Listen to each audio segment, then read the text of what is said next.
ധ്യാനത്തിൻ്റെ ഒരു അരൂപിയൊന്ന് അഭിഷേകമായി സ്ഥാനപ്പെട്ടാലേ പിന്നെ നിങ്ങൾ ദൈവത്തിനെ കൊതിയോടുകൂടെ കരം കരിച്ചുകൊണ്ട് കൂടെ നടക്കും. കാര്യം അത്ര കണ്ട് ദൈവസ്നേഹമാണ് ഉടമ്പടിയിൽ ഓരോ മനുഷ്യരും ഓരോ ദിവസവും അനുഭവിച്ചുകൊണ്ടിരിക്കുന്നത്. പ്രാർത്ഥിക്കുക, കർത്താവേ ദൈവസ്നേഹം അനുഭവിച്ച എല്ലാ മനുഷ്യരെ പോലെ എന്നെയും അങ്ങയുടെ ആത്മബന്ധത്താൽ സ്നാനം ചെയ്യിക്കണമേ. ശ്രുതികട ഹല്ലേലൂയ ഹല്ലേലൂയ ഹല്ലേലൂയ യേശുവേ നന്ദി ഹല്ലേലൂയ ഹല്ലേലൂയ ആരാധനയിലൂടെ ഞങ്ങളെ അഭിഷേകം യേശുവേ സ്തുതി ഹല്ലേലൂയ ഹല്ലേലൂയ ഹല്ലേലൂയ സ്വന്തമായിട്ടുള്ള ദൈവാനുഭവങ്ങൾ നൽകണമേ. അതായത് ഇപ്പോൾ സിസ്റ്റർ അൽഫോൻസ മറിയത്തിൻ്റെ സാക്ഷ്യങ്ങളിലേക്ക് നമ്മൾ തിരിച്ചു വരികയാണ്. അൽഫോൻസ മറിയത്തിന് ഓരോരോ ഘട്ടം കഴിയുമ്പോഴും ഇവിടെ മെരിറ്റ് ടോർപ്പടയാണ് കാണാൻ പറ്റുക. ദൈവം എപ്പോഴും നമുക്കറിയാവുന്ന ഗ്രേസ് ദൈവത്തിൻ്റെ തൽഭവമോ തത്സമമോ ആണ്. ദൈവം ഒരു പേഴ്സണൽ പ്രസൻസിന് വേണ്ടി പകരം ഉപയോഗിക്കുന്ന വാക്കാണ് കൃപ എന്നുള്ളത്.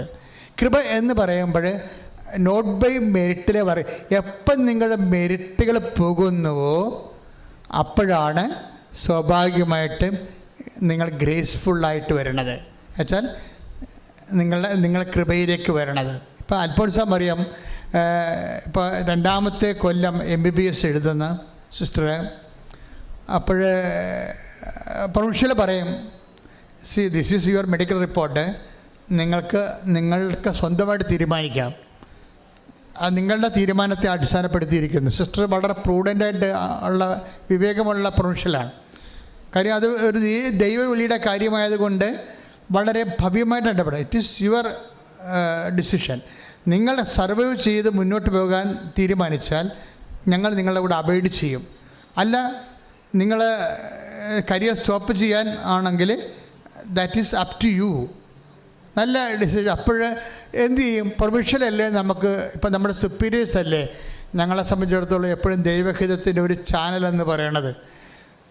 പക്ഷേ ഒരു പ്രോബ്ലം ഉള്ളതെന്ന് പറയണത് ഈ സുപ്പീരിയേഴ്സ് പോലും ഇരുട്ടിൽ തപ്പുന്ന how to give a good guidelines എന്ന് പറയുന്നൊരു സമയം ഉണ്ടാവും, അവർക്കുണ്ടാവും എന്ത് നിർദ്ദേശം കൊടുക്കേണ്ടതെന്ന്.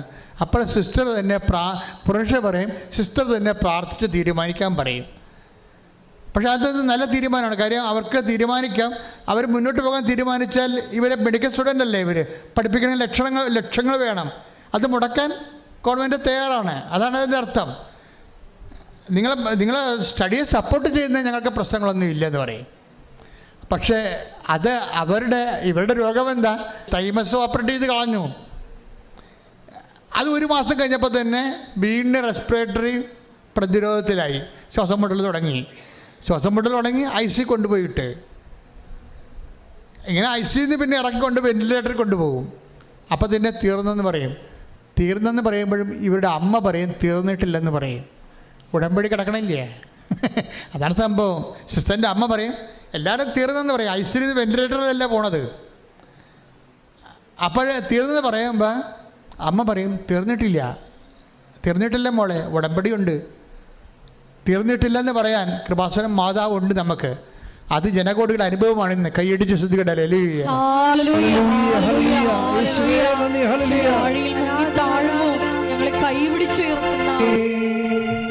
അപ്പോൾ സിസ്റ്റർ ഒരു പ്രാവശ്യം പ്രാർത്ഥിച്ചിട്ട് സിസ്റ്ററിൻ്റെ അമ്മ ഇങ്ങനെ പറഞ്ഞില്ലേ, മുന്നോട്ട് പ്രൊസീഡ് ചെയ്ത് നമുക്ക് പോകാം, നീ സന്യാസം ഉപേക്ഷിക്കേണ്ട, നീ മെഡിക്കലും പ്രൊഫഷനും ഉപേക്ഷിക്കേണ്ട, മുന്നോട്ട് പോകാം, മാതാവ് നമ്മളെ സഹായിക്കും. പക്ഷേ മാതാവ് നമ്മളെ സഹായിക്കുമെന്ന് പറഞ്ഞ് ഇരിക്കുമ്പോഴും നമ്മുടെ ജീവിതത്തിൽ അനുഭവിക്കുന്നത് നേരെ ഓപ്പോസിറ്റാണ്. കാര്യം ഇവിടെ വീക്കാണ്, ബോഡി വീക്കാണ്, അവർ തളർച്ചയാണ്, പഠിക്കാൻ പറ്റണില്ല, എക്സ്പോഷർ കിട്ടണില്ല. എക്സ്പോഷർ എന്ന് പറയണത് അവർക്കറിയാവില്ല. അവരുടെ ക്ലാസ്സിന് പറ്റുന്ന രീതിയിൽ സൈക്കോളജിയിലും സൈക്കോപത്തോളജിയിലും അതുപോലെ തന്നെ അനാട്ടമിയിലും ഒക്കെ എക്സ്പോഷർ ഉണ്ട്, എക്സ്പീരിയൻസ് ക്ലാസ് ഉണ്ട്. അതിനൊന്നും പോകാൻ പറ്റണില്ല. കിടപ്പാണ് എപ്പോഴും. ഈ കിടക്കണ ആളെങ്ങനെ പരീക്ഷ എഴുതണത്? എഴുതുന്ന ആളെങ്ങനെ മുന്നോട്ട് പോകണത്? അപ്പോൾ എല്ലാവരും കൂട്ടുകാരൊക്കെ പറയും how to do it better to discontinue. അല്ല നിനക്കിത് പൂർത്തിയാക്കാൻ പറ്റുമെന്ന് ചോദിക്കുമ്പോൾ ഇവൾ സ്വന്തമായിട്ട്, സിസ്റ്റർ സ്വന്തമായിട്ട് പറയും, ഈശോ നീ എന്നോട് പറഞ്ഞതല്ലേ മുന്നോട്ട് പോകാൻ, എനിക്ക് സങ്കടം തോന്നണം വല്ലാതെ, അതെൻ്റെ തോന്നൽ മാത്രമായിരുന്നു, അതോ നീയാണ് എന്നോട് സത്യമായിട്ടും പറഞ്ഞത് മുന്നോട്ട് പോകാൻ. എനിക്കിപ്പോൾ കര നീന്തിട്ട് കര പറ്റണില്ല, ഞാൻ മുങ്ങിപ്പോകാൻ പോലെ തോന്നുന്നത്, പുറകോട്ട് തിരിച്ച് നീന്താനും പറ്റണില്ല, മുമ്പോട്ട് നീന്താനും പറ്റണില്ല, നടുക്ക് കിടന്ന് വെള്ളം കുടിക്കുകയാണ് ഞാൻ, എന്ത് ചെയ്യും? അപ്പോഴെന്നോട് അതിൻ്റെ ഇടയ്ക്ക് വന്നിരിക്കുന്ന മോഡൽ എക്സാം. അപ്പോൾ ഈശോ പറയും, നിന്നോട് ഞാൻ പറഞ്ഞതല്ലേ ഞാൻ നിന്നെ സഹായിക്കാമെന്ന്. എന്താ പ്രശ്നം? മോഡൽ എക്സാം വരാൻ പോവുകയാണ്. അപ്പോഴും മോഡൽ എക്സാം എഴുതണം. അപ്പോൾ എഴുതണമെന്നുണ്ടെങ്കിൽ സ്വാഭാവികമായിട്ട് ഇവർ എഴുതാൻ പോകേണ്ടവർ, പക്ഷേ എഴുതിയിട്ട് കാര്യമില്ല. ഇവർക്ക് എഴുതിയിട്ട് കാര്യമില്ല. കാര്യം അവർക്ക് മെറിറ്റില്ലല്ലോ, അറ്റൻഡൻസ് അല്ല, മെറിറ്റില്ല ആദ്യം. കാര്യം അവരുടെ പഠിച്ചിട്ടില്ല, അവർക്ക് എക്സ്പോഷർ ഇല്ല. അപ്പം മെറിറ്റ്, ഉടമ്പടിയുടെ ഭാഷ എന്താണ്? മെറിറ്റ് ഇല്ലെന്നുള്ളതാണ്, നോട്ട് ബൈ മെറിറ്റ് എന്നാണ്. നോട്ട് ബൈ മെറിറ്റ് എന്ന് പറഞ്ഞാൽ പിന്നെന്താണ്? ഗ്രേസാണ്. ആദ്യം ഉടമ്പടി ബുക്ക് ഉണ്ടായ കാലത്ത്, ഉടമ്പടിയെക്കുറിച്ച് കർത്താവിൻ്റെ മുമ്പ് ഞാൻ ഇരിക്കണ കാലത്ത്, ആ വെളിപാടിൻ്റെ മൂർധന്യത്തിൽ ഈശോ പറഞ്ഞ വാക്കാണ് not by merit but by grace. ഇത് മെറിറ്റിലല്ല വർക്ക് ചെയ്യുന്ന മോനെ, ഉടമ്പടിയെ ചെയ്യുന്നതിൻ്റെ കാര്യം ഗ്രേസ് വർക്കൗട്ട് ചെയ്യാനാണ്. അവിടെ മെറിറ്റ് ചിലപ്പോൾ 0 ആയിരിക്കും. മെറിറ്റ് ഇങ്ങനെ കുറഞ്ഞ് സിസ്റ്ററിന് 0 ആയിക്കൊണ്ടിരിക്കുകയാണ്. പക്ഷെ അപ്പോഴും കർത്താവ് എന്നോട് പറഞ്ഞല്ല മുന്നോട്ട് പോകാൻ. അപ്പം ഞാൻ മുന്നോട്ട് തന്നെ പോകുമെന്ന് പറഞ്ഞ് സിസ്റ്റർ പോയി ഇത് എഴുതും. മോഡൽ എക്സാം എഴുതും. മോഡൽ എക്സാം എഴുതിയിട്ട് എൻ്റെ റിസൾട്ട് വരുമ്പോൾ ആ ബാച്ചിലുള്ള ഏറ്റവും കൂടുതൽ മാർക്ക് സിസ്റ്ററിന് കിട്ടും. അതെന്താണെന്ന് വെച്ച് കഴിഞ്ഞാൽ സിസ്റ്ററിന് മനസ്സിലാകത്തില്ല, ബാച്ചിനും മനസ്സിലാകത്തില്ല. ഇങ്ങനെ മനസ്സിലാകാത്ത ഒരു ജീവിതം ഉടമ്പടിയിലുണ്ട്. നിങ്ങൾ നോക്കിക്കണ്ട, ഈ ആളിൻ്റെ മാനസികാവസ്ഥയും ശാരീരികാവസ്ഥയും നമുക്കറിയാം. അപ്പോൾ ഈ മോഡൽ എക്സാമിന് ബാച്ചുകാർക്ക് മനസ്സിലാകും സിസ്റ്ററിനെ നയിക്കുന്ന ഒരു ശക്തിയുണ്ട് സിസ്റ്ററിൻ്റെ കൂടെ. അത് അവരുടെ കഴിവിനേക്കാൾ ഉപരി ദൈവത്തിൻ്റെ കൃപയുടെ ഒരു ശക്തിയുണ്ട്. കാര്യം ഈ വിശ്വസിക്കുന്നതിൻ്റെ കൂടെ എപ്പോഴും അടയാളമുണ്ട്. കാരണം വിശ്വസിക്കുന്നവർക്ക് വെച്ച് കഴിഞ്ഞാൽ വിശ്വസിക്കുക എന്ന് വെച്ച് കഴിഞ്ഞാൽ വിശ്വസിക്കാൻ പറ്റാത്ത സമയത്ത് വിശ്വസിക്കുന്നതിനാണ് വിശ്വാസം എന്ന് പറയണതേ. വെറുതെ അവിടെ അമേരിക്ക ഉണ്ട്, ഇപ്പുറത്ത് ആഫ്രിക്ക ഉണ്ടെന്ന് വിശ്വസിക്കണമല്ല. വിശ്വസിക്കാൻ പറ്റാത്ത ഇരുട്ട് മാത്രമായിരിക്കുമ്പോഴും നമ്മൾ കർത്താവിൻ്റെ കൈകളുണ്ടെന്നും പറഞ്ഞുകൊണ്ട് കാലെടുത്ത് വെക്കുന്നതാണ് വിശ്വാസം എന്ന് പറയണത്. അതിന് വിശ്വാസമുണ്ട്, കർത്താവ് നമ്മളെ രക്ഷിക്കും എന്ന് പറയും. പണ്ട് ഞാനൊരു ദിവസം ഒരു സൈവർ എന്നൊരു മനുഷ്യന് പക്ക വെള്ളവടിയാണ്. പുള്ളിക്കാരൻ അവിടെ സൗദി അറേബ്യയിലെ മെയിൻ പരിപാടി വാറ്റായിരുന്നു. സൗദി അറേബ്യ ചാറ്റുചാര ഉണ്ടാക്കി അവർ പിടിച്ച് വെട്ടിക്കളും, പെടൽ വെട്ടി. ഒരു വെള്ളിയാഴ്ച വെച്ച് പെടൽ വിട്ടും. പെടൽ വെട്ടുന്നതിന് പകരം അവൻ്റെ ജോലിയും കളഞ്ഞ് അവൻ അവിടെ നിന്ന് പോന്ന്. അവൻ്റെ വിസ എക്സ്പയറായി. അവൻ്റെ വിസ അവൻ്റെ ആളെ അക്കാമ അവർ പിടിച്ചു വെച്ച് ആളെ ഡീപ്പോർട്ട് ചെയ്തപ്പോൾ ഇവിടെ സൈവർ ഇവിടെ വന്നിരിക്കുകയാണ്. ഇപ്പോൾ എന്നോടത് ധ്യാനം കഴിഞ്ഞപ്പോൾ അന്ന് ഞാൻ രാത്രി 2 മണി വരെ ആൾക്കാരെ കാണുമായിരുന്നു. തപസ് ധ്യാനം നടക്കുന്ന കാലത്ത്. അപ്പോൾ എല്ലാവരെയും കണ്ടു പോയി. 3 മണിയായപ്പോൾ ഞാൻ വൈകുന്നേരം 6 മണിയോടെ നിൽക്കുന്ന ആൾക്കാരെ വെളുപ്പിന് 3 മണി വരെ ആയി. അപ്പോൾ എത്ര മണിക്കൂർ ഞാൻ നിന്നവിടെ. അപ്പോൾ അതിൻ്റെ കണ്ണും തലയും കറങ്ങി കാര്യം 6 മണിക്ക് ഞാൻ എത്ര കയറിയിട്ട് ഞാൻ വെളുപ്പിന് 3 മണി വരെ ഇവിടെ ഉണ്ട്. അവസാനം വരെയുള്ള ആൾക്കാരെ കണ്ട് തപസ്സിനെ കൂടി ആൾക്കാരെല്ലാം കണ്ട് പോകുമ്പോഴും ഇവൻ പോകാതെ അവിടെ നിൽക്കുകയാണ്. ഞാൻ സേവറിന് എനിക്ക് കഴിയാവുന്ന കാര്യം ഞാൻ തിരിച്ചു വിളിച്ചു. നിനക്ക് എന്നാ പറ്റിയെന്ന് ചോദിച്ചു. അവരിങ്ങോട്ട് വരണമില്ല, പോണുമില്ല. അപ്പോൾ ഞാൻ പറഞ്ഞു നീ എന്താ? അപ്പോൾ ഇപ്പം ഞാൻ എവിടെ പോകാനാ, എന്നെ അവർ ഡീപ്പോർട്ട് ചെയ്ത് വിട്ടേക്ക്, അക്കാമ പിടിച്ചു വെച്ചിരിക്കുകയാണെന്ന് പറഞ്ഞ്. എൻ്റെ കാശുമില്ലെന്ന് പറഞ്ഞു. നാട്ടിൽ നിൽക്കാൻ പറ്റണില്ല. നാട്ടിൽ ഞാൻ ഇപ്പം ചെന്ന കടക്കാർ മൊത്തം നാട്ടിൽ കുഴപ്പമോ എൻ്റെ വീട് വളഞ്ഞ് കാണാം. ഇവൻ ഈ പ്രതികളെപ്പോലെയാണ്. അതായത് രാത്രി 12 മണിക്കേ വീട്ടിൽ കയറി ചേരത്തുള്ളൂ. കാര്യം അത്രയും ആൾക്കാരുടെ കടം മേടിച്ചിട്ടുണ്ട്. അപ്പോൾ അവർ വെളുപ്പിന് വൈകുന്നേരം തൊട്ട് ഇവൻ്റെ വീട്ടിൽ വന്നുകൊണ്ടിരിക്കും. ഇവൻ വീട്ടിലില്ലെന്ന് വിചാരിച്ചപ്പോൾ ആൾക്കാർ പോയിക്കൊണ്ടിരിക്കും. ഇത് വെളുപ്പിൽ നിന്ന് 4 മണി തൊട്ട് ആൾക്കാർ വരാൻ തുടങ്ങി. ഇവൻ വന്ന് കിടന്നിട്ടുണ്ടെങ്കിൽ ചടുമ പിടിക്കാൻ വേണ്ടി. അപ്പോൾ വീട്ടിൽ പോകാൻ പറ്റുകയില്ല, നാട്ടിൽ നിൽക്കാൻ പറ്റാത്തൊരവസ്ഥയാണ്. ഞാൻ എന്ത് ചെയ്യുമെന്ന് വിചാരിക്കും. അപ്പോൾ ഞാനാണെങ്കിൽ തലയും പൊട്ടി എനിക്കിപ്പോൾ ബോധം കെട്ട് വീഴുവാൻ ഇല്ലെങ്കിൽ ഫെയിൻ്റായി പോകുന്നില്ല അറിയാൻ പാടില്ല. കാര്യം എനിക്ക് 6 മണിക്ക് കുർബാന ഉണ്ട്. ഇത് കഴിഞ്ഞിട്ട് ഞാൻ അവിടെ അമ്പലപ്പുഴ പള്ളി ഇരിക്കണമെന്ന്. അപ്പം അവിടെ പോയി കുർബാന ചെല്ലണം. അപ്പം അതിനെല്ലാം ആവതില്ല, പക്ഷേ എല്ലാവർക്കും പറ്റത്തില്ലല്ലോ. അപ്പോൾ ഇവിടം വരെ ഞാൻ നീ ഒരു പണി ചെയ്യും. ഞാൻ അന്ന് അമ്മയുടെ രൂപം ചെറിയ രൂപമാണ്. ആ രൂപം ഇവിടെ ഇരിപ്പുണ്ട്. ഞാൻ അമ്മയുടെ മുമ്പിൽ വന്നിട്ട് എൻ്റെ നെറ്റി നേരെ നിൽക്കാൻ പറ്റാതെ കാരണം നെറ്റി കൊണ്ടുവന്ന് അമ്മയുടെ നെഞ്ചിൽ വെച്ചിട്ട് പറഞ്ഞ്, നീ ഒന്നും ഇങ്ങോട്ട് തിരിച്ച് പറയരുത്, ഞാനിവനെ കയറ്റി പിടിക്കണമെന്ന് പറയും. അക്കാമ പിടിച്ച സ്ഥലത്തേക്ക്, അക്കാമ പിടിച്ചു വെച്ച സ്ഥലം, തൊഴിൽ ചെയ്യാനുള്ള പെർമിറ്റ് പിടിച്ചു വെച്ച സ്ഥലത്തേക്ക് ഇനി 19 ദിവസമുണ്ട് വിസ എക്സ്പയർ ആകാൻ. ഇവൻ ആ രാജ്യത്തിലോട്ട് ഞാൻ കയറ്റി പിടിക്കുകയാണ്. അമ്മയൊന്നും തിരിച്ച് എന്നോട് പറയരുതെന്ന് പറയും. കാര്യം തിരിച്ച് പറയുകയാണെങ്കിൽ അമ്മയ്ക്ക് ഒത്തിരിയേറെ യുക്തിപരമായ കാര്യങ്ങൾ ഇവനെക്കുറിച്ച്. ഇവൻ അവിടെ പോയി ചാരാൻ മാറ്റുന്ന പാർട്ടിയാണ്. ഇവന് ഒരു മെറിറ്റുമില്ല. അവനെ നമ്മൾ സ്പോൺസർ ചെയ്യാൻ പറ്റുമോ? സൗദി അറേബ്യ ഇപ്പോൾ ചാരാൻ മാറ്റുന്നവനെ ആര് സ്പോൺസർ ചെയ്യാനാണ്? ഒരു മനുഷ്യന് സ്പോൺസർ ചെയ്യത്തില്ല, ഒരു ദൈവം സ്പോൺസർ ചെയ്യത്തില്ല. പക്ഷേ എനിക്ക് അമ്മയോടൊരു ബന്ധം അന്നുമുണ്ട് ഇന്നുമുണ്ട്. അത് ഞാൻ അമ്മയുടെ നെഞ്ചത്തെ തല വെച്ചിട്ട് പറയും, ഇവരെ ഞാൻ കയറ്റി വിടുകയാണ്, അമ്മ എന്നോട് തിരിച്ച് പറയരുതെന്ന് പറയും. ഞാൻ മനുഷ്യനോട് സംസാരിക്കാൻ പറ്റും, അവനോട് സംസാരിക്കണം. ഞാനൊരു കാശ് ലഭിച്ച അമ്മ നിലകൊണ്ട് വെളുപ്പിനെ പൊട്ട് വെക്കാൻ പറയും. അവൻ എങ്ങനെയോടൊന്ന് കുറച്ച് പൈസ സംഘടിപ്പിക്കും. 19,000 രൂപ മതിയായിരുന്നത് അന്ന് പോകാൻ. അവൻ കയറിപ്പോയിട്ട് ഞാൻ അമ്പലപ്പുഴ ഇരിക്കുമ്പോൾ 2 ദിവസം കഴിയുമ്പോൾ എന്നെ വിളിക്കും. എൻ്റെ അച്ഛ ഞാൻ എന്നെ ഓരോ കമ്പനിയിലും ഞാൻ ഈ വെയിലത്ത് അലഞ്ഞുകൊണ്ട് നടക്കുകയാണ്, എന്നെ ഓരോരുത്തും എടുക്കണില്ല, ഇപ്പോൾ എൻ്റെ വിസ എക്സ്പയർ ആകും. അപ്പോൾ അവന് ദിവസം എന്നെ വിളിച്ചുകൊണ്ടിരിക്കും. അവസാനം വിസ എക്സ്പയർ ആകുന്നതിന് 1 ദിവസം മുമ്പ് എന്നെ വീണ്ടും വിളിക്കും, അച്ഛൻ നാളെ വിസ എക്സ്പയർ ആകും, ഞാൻ ജയിലിലാകും, എനിക്ക് ഒരു മാർഗ്ഗം. ഞാൻ പറഞ്ഞു, മോനെ വിശ്വാസ പ്രമാണം ചൊല്ലി നീ സഞ്ചരിക്കുക, നീ പ്രാർത്ഥിക്കുക, ഇത് നിൻ്റെ പ്രാർത്ഥനയുടെ സമയമാണ്. അപ്പം ഞാൻ എൻ്റെ മുറിയിൽ ഒരു മാതാവിനെ വെച്ചിട്ടുണ്ട്, അത് തൈക്കാട്ടിച്ചിരിപ്പുണ്ട്. ഇപ്പോൾ അമ്മയുടെ മടിയിൽ ഉണ്ണീശോ ഇരിക്കണതാണ്. അപ്പം ഞാൻ മാതാവിനെ കയറി ഇങ്ങനെ പിടിച്ചിട്ട് പറയും, അമ്മേ അവൻ നാളെ വിസ എക്സ്പയർ ആകും, ഇനി 18 മണിക്കൂർ ടൈമേ ഉള്ളൂ, ഇതിനുള്ളിൽ അമ്മയെ ആശ്രയിച്ച് ഒറ്റ ആളെ കണ്ടുകൊണ്ടാണ് ഞാൻ ഇവനെ കയറ്റി വിട്ടിരിക്കുന്നത്, എന്നോട് തിരിച്ചൊന്നും പറയരുത് എന്ന് പറഞ്ഞിട്ട് വീണ്ടും ഞാൻ ഇങ്ങനെ മെഷയിൽ നിന്ന് ഇങ്ങനെ കവർന്ന് പിടിച്ചിരിക്കുന്ന അമ്മയെ താഴെ കൊണ്ട് ആ സ്ഥാനത്ത് കൊണ്ട് വെച്ചിട്ട് ഞാൻ ഇരിക്കും.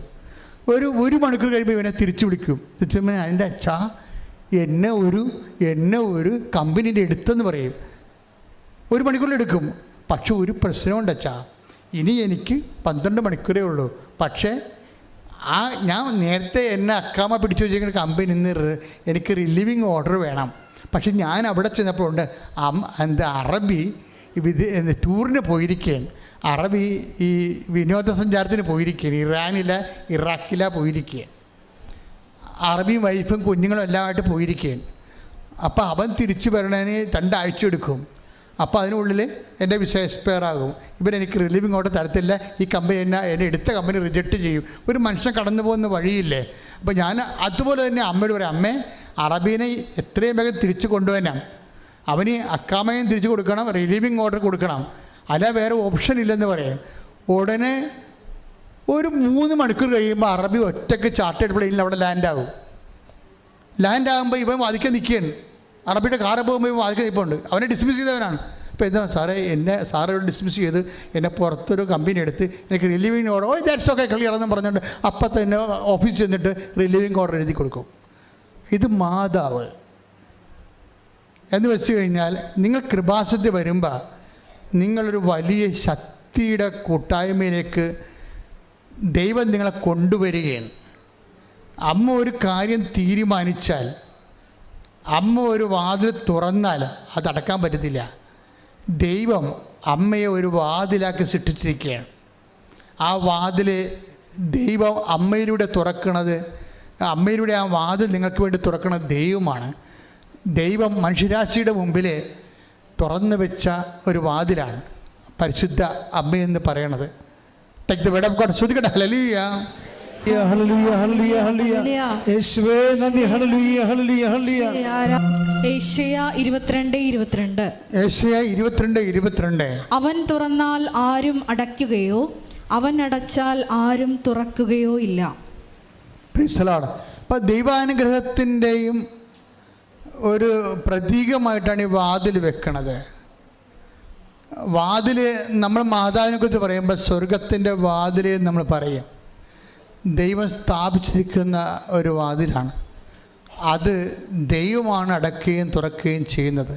നിൻ്റെ ജീവിതം അടഞ്ഞു പോയിട്ടുണ്ടെങ്കിൽ അത് തുറക്കുന്നത് പരിശുദ്ധ അമ്മയുടെ മാധ്യസ്ഥതയിലാണ്. അതാണ് ഉടമ്പടി സാക്ഷ്യത്തിൻ്റെ പൊരുളെന്ന് പറയുന്നത്. സിസ്റ്ററിൻ്റെ കാര്യം തന്നെ എടുക്കാം. സിസ്റ്റർ പറയണതെന്ന് വെച്ചാൽ, സിസ്റ്ററിന് മോഡൽ പരീക്ഷയ്ക്ക് ഇതുവരെ മാർക്ക് കിട്ടിയല്ലോ, അൽഫോൻസ മറിയത്തിന്. അപ്പം 4 കൊല്ലം നോക്കി ഈ രക്തസാക്ഷി പോവുകയാണ്. അതിജീവിച്ച് രക്തസാക്ഷി ലാസ്റ്റ് ഫൈനൽ എക്സാമിലേക്ക് പോകുമ്പോൾ ഒരു പ്രശ്നമുണ്ട്. എന്താ പ്രശ്നമെന്ന് വെച്ചാൽ, സിസ്റ്ററിന് അഡ്മിഷൻ ഇല്ല, അറ്റൻഡൻസ് ഇല്ല. അതാണ് ഇത്രയും ആൾ ആശുപത്രിയിലല്ലേ, 13 ടൈമും ആശുപത്രിയിലല്ലേ, മെറിറ്റില്ല. അവിടെ തന്നെ പരീക്ഷ എഴുതാനുള്ള മെറിറ്റില്ല. അപ്പോൾ അതുകൊണ്ട് സിസ്റ്റർ ചിന്തിക്കും, 10,000 രൂപ അടച്ചാൽ പരീക്ഷ എഴുതാൻ പറ്റിയില്ലെങ്കിൽ അറ്റൻഡൻസ് ഇല്ലല്ലോ. അപ്പോൾ 10,000 രൂപ അടച്ചു കഴിഞ്ഞാൽ കാശ് പോകത്തില്ലേ? അപ്പം അടക്കണോ, പൈസ അടക്കണോ വേണ്ടയോ എന്ന് ചോദിക്കുമ്പോൾ പരിശുദ്ധാത്മാവ് തന്നെ ഉള്ളിൽ നിന്ന് സിസ്റ്റർ പറയും, ഞാൻ നിന്നോട് പറഞ്ഞില്ലേ ഞാൻ നിൻ്റെ കൂടെ ഉണ്ടാകുമെന്ന്, പിന്നെ നിനക്ക് അടച്ചാൽ എന്താണെന്ന് ചോദിക്കും. അപ്പോൾ ആന്തരികമായ ഒരു ബോധ്യത്തിൽ സിസ്റ്റർ കൊണ്ട് 10,000 രൂപ അടക്കും. അടച്ചിട്ട് അപ്പോൾ അതിൻ്റെ അടുത്ത പരീക്ഷ എന്താണ്, ഈ പരീക്ഷയുടെ എക്സാമിൻ്റെ ഒരു 10-30% അറ്റൻഡൻസ് ടീച്ചറിനുള്ളത്, സിസ്റ്ററിനുള്ളത്. പക്ഷേ ഈ പരീക്ഷ സിസ്റ്ററിന് ഈ അറ്റൻഡൻസ് നോക്കി 50% അറ്റൻഡൻസ്, 80% അറ്റൻഡൻസ് വേണം. ഇവർക്ക് 50% അറ്റൻഡൻസ് ഇല്ല. ഇത് എങ്ങനെ ഉണ്ടാക്കും? ഇല്ല, അവിടെ പോയിട്ടില്ലല്ലോ, നമ്മൾ എക്സ്പോഷർ പോയിട്ടില്ല, പ്രാക്ടിക്കലിന് പോയിട്ടില്ല, തിയറിക്ക് പോയിട്ടില്ല, ഒന്നിനും പോയിട്ടില്ല. ആ സമയത്തെല്ലാം വെന്റിലേറ്ററിൽ കിടക്കുന്ന ആൾ, അല്ലെങ്കിൽ ICUവിൽ കിടക്കുകയാണ്, അല്ലെങ്കിൽ ആശുപത്രി കിടക്കുകയാണ്, കെട്ടപ്പാണ് മൊത്തം. പിന്നെ എങ്ങനെയാണ് നമുക്ക് മെറിറ്റ് ഉണ്ടാകണത്? പക്ഷേ ഒരു സുപ്രഭാതത്തിൽ യൂണിവേഴ്സിറ്റിയുടെ കമ്പ്യൂട്ടറിൽ അടിച്ചു വരും, സിസ്റ്ററിന് 80% അറ്റൻഡൻസ് ഒന്ന്. Praise the Lord. നമുക്ക് മനസ്സിലാക്കാൻ പറ്റില്ല. അവർ സിസ്റ്റർ അതിനെക്കുറിച്ച് വിശദീകരിക്കുന്നത്, കർത്താവ് കമ്പ്യൂട്ടറിൻ്റെ അകത്ത് കയറി ഇരുന്ന് എൻ്റെ അറ്റൻഡൻസ് 30% ഉള്ളത് 80% ആക്കിയെന്ന്. ശ്രുതിക്കട്ടെ ഹല്ലേലൂയ.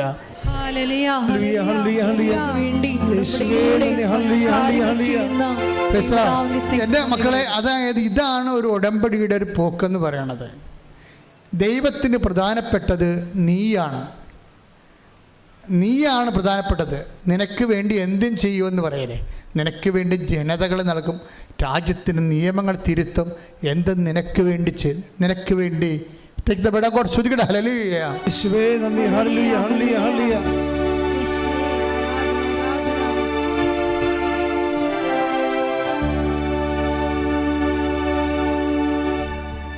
ശ്രുതിക്കട്ടെ ഹല്ലേലൂയ.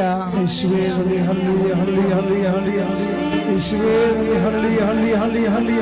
സങ്കീർത്തനം 2:8 എന്നോട് ചോദിച്ചുകൊള്ളുക, ഞാൻ നിനക്ക് ജനതകളെ അവകാശമായി തരും, ഭൂമിയുടെ അതിരുകൾ നിനക്ക് അധീനമാകും. നിനക്ക് വേണ്ടി ജനതകളെ ഞാൻ നൽകും. അതായത് ജനതകളെക്കാൾ കൂടുതൽ ഒരു വ്യക്തിക്ക് വേണ്ടി, ഒരു ജനസമൂഹത്തെ കണ്ടില്ലെന്ന് വെക്കാൻ വേണ്ടി മാത്രം വ്യക്തിയെ ആത്മബന്ധത്തോട് സ്നേഹിക്കുന്ന 10 തരം പേരാണ് ഉടമ്പടി. ശ്രുതികട ഹല്ലേലൂയ ഹല്ലേലൂയ ഹല്ലേലൂയ ഹല്ലേലൂയ. യേശുവേ ഹല്ലേലൂയ ഹല്ലേലൂയ ഹല്ലേലൂയ. ആരാധനയും സ്തുതിയും പുകഴ്ചയും ഉണ്ടായിരിക്കട്ടെ. ഇനി സിസ്റ്റർ ഉടമ്പടി ചെയ്തിട്ട് സിസ്റ്റർ ഉടമ്പടി ആക്ടിവേറ്റ് ചെയ്യുന്ന രീതികൾ നിങ്ങൾ നോക്കണം. ഇപ്പോൾ മോഡൽ എക്സാമിനൊക്കെ പോയി പാസ്സായെന്ന് പറഞ്ഞില്ലേ, ആള് ഏറ്റവും കൂടുതൽ മാർക്ക് കിട്ടിയെന്ന് പറഞ്ഞില്ലേ, നോട്ട് ബൈ മെറിറ്റിൽ അത് വർക്ക് ചെയ്തെന്ന് പറഞ്ഞില്ലേ, അവരുടെ കഴിവിനേക്കാൾ ഉപരി മാർക്ക്, അവരുടെ ബാച്ചിൽ കൂടുതൽ മാർക്ക് അവർക്ക് കിട്ടിയെന്ന് പറഞ്ഞില്ലേ. എന്താ കിട്ടിയത്? അവർ പറയുന്നുണ്ട്, ഞാൻ എന്ത് ചെയ്യും, ഞാൻ ഓരോ ക്വസ്റ്റ്യൻ പേപ്പറിലും ഞാൻ ഉടമ്പടി ഉപ്പ് വിതറിയിട്ട് വിശ്വാസപ്രമാണം ചെല്ലുമെന്ന്. അതാണ് സംഭവം. ഇനി മെഡിക്കൽ സ്റ്റുഡൻ്റാണ് ഇവർ.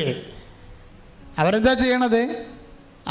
അവർ ഓരോ ഉടമ്പടി, അവർ ഓരോ ക്വസ്റ്റ്യൻ പേപ്പറിലും ആൻസർ പേപ്പറിലും ഉടമ്പടി ഉപ്പ് വിശ്വാസപ്രമാണം ചൊല്ലി വിതറിയിട്ടാണ് അവരത് എഴുതാൻ തുടങ്ങണത്. അതിൻ്റെ അർത്ഥം എന്താണെന്ന് അറിയാമോ നിങ്ങൾക്ക്? ഉടമ്പടി ഉപ്പ് എന്തിനാണ് വിതറണത്? ഞാനിവിടെ ആൾക്കാരോട് പറയും, സ്ഥലം കച്ചവടം വിൽക്കണില്ല, ജപ്തിയാണ്, വിൽക്കാൻ പറ്റണില്ല എന്നൊക്കെ പറഞ്ഞ സ്ഥലം ഞാൻ പറയും, നിങ്ങളെ വിശ്വാസപ്രമാണം ചൊല്ലി ഉടമ്പടി ഉപ്പ് വിതരണം, വിശ്വാസപ്രമാണം ചൊല്ലി ഉടമ്പടി ഉപ്പ് വിതരണം. അപ്പം ചില ആൾക്കാർക്ക് ഉടമ്പടി പ്രകാരം വിതറാൻ അറിയാം. ചില മന്ദബുദ്ധികൾ അവർ ഉടമ്പടി എടുത്ത് കാണത്തില്ല. അച്ഛനെ കാണുന്ന സീറ്റ് ഭാര്യയെടുക്കെന്ന് എടുത്തിരിക്കണുണ്ടാവും, ഭാര്യനെ കൊണ്ട് ഉടമ്പടി എടുപ്പിക്കും. ഭാര്യനെ കൊണ്ട് ഉടമ്പടി എല്ലാം ചെയ്യിക്കും. കാര്യങ്ങളെല്ലാം ഉറുമ്പിനെ കൊണ്ട് കല്ലെടുപ്പിക്കുന്ന പോലെ ഭാര്യനെ കൊണ്ട് ഉടമ്പടിയുടെ കാര്യങ്ങളെല്ലാം ചെയ്യിക്കും. ഇത് എന്നെ കാണാൻ വരുമ്പോൾ ഈ കണ്ടാമൃഗം വരും, ഭർത്താവ് എന്ന് പറഞ്ഞ സംഭവം വരും. അവൻ ഉടമ്പടിയായിട്ട് ഒരു ബന്ധവും അവനില്ല. ഞാൻ അവനോട് പറയും, നിങ്ങൾ വിൽക്കാനുള്ള സ്ഥലത്ത് ഉടമ്പടി ഉപ്പ് വിതരണം, വിൽക്കാത്ത സ്ഥലത്ത് ഉടമ്പടി വിൽക്കുക, വിശ്വാസ പ്രമാണം ചെല്ലണം. എന്നൊക്കെ പറഞ്ഞിട്ട് പോകും. എനിക്കറിയാം ഇവന് ഉടമ്പടിയോട് ഒരു ബന്ധവുമില്ല. ആ പാവപ്പെട്ട സ്ത്രീയുടെ ഭർത്താവാണെന്ന് മാത്രമുള്ള ബന്ധമേ ഉള്ളൂ ഇവന്. ഇത് വർക്കൗട്ട് ചെയ്യത്തില്ല. അതുകൊണ്ടാണ് ഞാൻ ചോദിക്കുന്നത്, പരീക്ഷക്കാർ വരുമ്പോഴേ ഇപ്പം +2 ഒക്കെ വരുന്നോണ്ടല്ല പിശാചുക്കൾ ഒന്നും ഉടമ്പടി എടുത്തിട്ടില്ല. അവർക്ക് എടുക്കാൻ പറ്റത്തില്ല. പക്ഷേ ഒരു പ്രശ്നമുള്ളത്, ഒരു ഉത്തരവാദിത്തമുണ്ട്. അവർക്ക് വേണ്ടി എടുക്കുന്ന അമ്മമാർ അവരെ കൊണ്ട് ആ ഉടമ്പടി എന്താണെന്ന് പറയിപ്പിക്കണം, എന്താണ് ചെയ്യിക്കണം അവരെ കൊണ്ട്. അല്ലെങ്കിൽ അമ്മമാരിങ്ങനെ ഉടമ്പടി എടുത്തിട്ട് മക്കളെ മുന്തി തള്ളി നീലച്ചിട്ട് വേണ്ട കയറ്റി അത് ആൾക്കാരെ നിർത്തിയിരിക്കുകയാണ്. എന്നിട്ട് വന്നിവിടെ നിൽക്കണ കാണാം. നമ്മൾ ഈ പോസ്റ്റിൽ ബോർഡടിക്കാതിരിക്കാൻ വേണ്ടി നിൽക്കണ പോലെ കുറേ അമ്മമാർ ബാക്കായിട്ട് വന്ന് നിൽക്കും. നിൽക്കണ കൊണ്ടത് കുഴപ്പമൊന്നുമില്ല. പക്ഷേ നിങ്ങളുടെ ഉടമ്പടിയിലാണ് ഈ മക്കൾ വന്ന് ആൾക്കാരെ നിൽക്കണത്. നിങ്ങളുടെ ഉടമ്പടി പ്രകാരമാണ് ഞാൻ അവരെ ആശീർവദിക്കണത്. പക്ഷേ നിങ്ങളെന്ത് ചെയ്യണം? അവരോട് പറയണം, ഉടമ്പടി എടുത്തിക്കുമ്പോൾ ഇന്ന കാര്യങ്ങളുണ്ട്, ഈ പത്രം നിങ്ങൾ തന്നെ കൊണ്ട് കൊടുക്കണം, ആശുപത്രിയിൽ നിങ്ങൾ തന്നെ പോകണം. അല്ല തലയും കൊണ്ട് മാത്രം ഇങ്ങോട്ട് വന്നു കഴിഞ്ഞാൽ തബ്രാൻ ചിലപ്പോൾ നിന്റെ തലയും തൊട്ടിക്കൊണ്ട് പോയെന്ന് വരും. അപ്പം ദൈവത്തിനെ ചൂഷണം ചെയ്യാൻ ഒരിക്കരുത്. നടക്കത്തില്ല കാര്യങ്ങൾ. അത് വിളക്കാൻ തേക്കണ പാണ്ടാകും. അപ്പം അതുകൊണ്ട് ഞാൻ ഈ ആൾക്കാരെ വരുമ്പോൾ വൃത്തിമയമായിട്ട് എല്ലാവരും ഉടമ്പടി എടുത്തവരായിരിക്കണം. ഇനി പിള്ളേരുടെ കാര്യം ഞങ്ങൾ തീരുമാനം എടുക്കാത്തത്, പിള്ളേർക്ക് വെളിവില്ലാത്തതുകൊണ്ട് അവർ ഉടമ്പടി ഗൗരവതരമായിട്ട് ആ ആന്തരികമായ ചൈതന്യം മനസ്സിലാക്കാത്തത് കൊണ്ടാണ് 18 വയസ്സ് വരെ ഉടമ്പടി എടുപ്പിക്കാത്തത്. പക്ഷേ അവരെ പ്രാർത്ഥിക്കണത് അവരുടെ അമ്മമാരുടെ ഉടമ്പടിയുടെ അടിസ്ഥാനത്തിലാണ്. പക്ഷേ അമ്മമാരെന്ത് ചെയ്യണം? അവരെ കൊണ്ട് ഉടമ്പടി വിധി പ്രകാരമുള്ള കാര്യങ്ങൾ പറഞ്ഞ് മനസ്സിലാക്കി ചെയ്യിക്കണം. സിസ്റ്റർ അമ്മയാണ് ഉടമ്പടി എടുത്തെങ്കിലും സിസ്റ്റർ അത് പാലിക്കുന്നുണ്ട് കൃത്യമായിട്ട്.